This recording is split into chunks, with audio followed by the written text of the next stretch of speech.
Hi, I'm Joe Flores. I am the fire behavior analyst on Team 7, and my job is to predict fire behavior at least 1 to 2, sometimes 3 days out.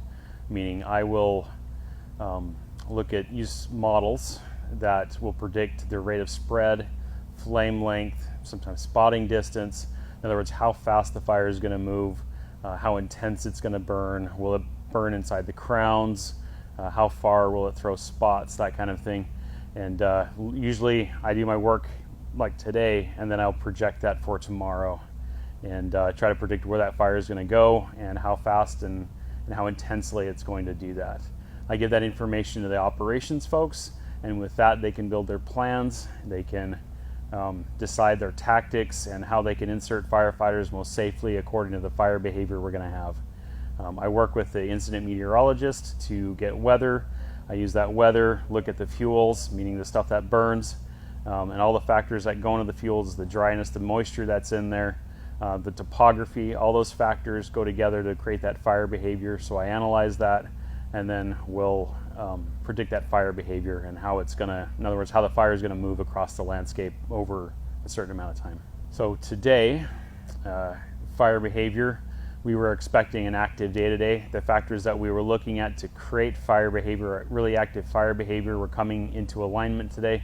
So we were expecting active fire behavior, and there is some active fire moving around today, building up some columns. The fire may not be quite as active in some locations we thought, but it is still very active. Crown fire, spotting, that kind of thing today, in a couple of locations around the fire. So we know there's some fire in here, and they burned this out several days ago. We got some fire in here that's burning actively. This might be going, there might be some fire over here, and I say might because it's hard to get eyes into all of it. We see there's smoke columns, but it's hard to figure out exactly where all of it is.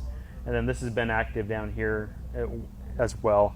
And so we have a southern flow, meaning the air mass, the air is flowing this way from the south, and so our columns get bent over and they'll go to the north, and that kind of pushes a general direction of the fire. And so there's a slope right here, we got the Elk Creek right here, so any fire down here is going to be pushed up slope up this area. And because that fire is coming up as hard and fast as it is, the firefighters that are up here kind of moved out in order to be safe and not be trapped by that fire. So that's going on there. Just because we have this flow doesn't mean that some other drainage in here may not, while it's down there, be burning in a different direction, but in general we'll have a flow this way with that southerly wind. Tomorrow and the next couple of days we'll have moderated fire behavior. Our fuels are so dry that slight moderations in the weather, even a little bit of rain, will have a day's worth maybe of moderation, meaning that the fire's still going to burn. Bigger fuels, logs, they're still going to burn, but we'll still probably get some torching trees, some group torching maybe, but we're not going to have the same kind of active fire behavior we've seen. You always have that one kind of holdout, some fire that was at the bottom of a slope and it runs up. That could still happen tomorrow.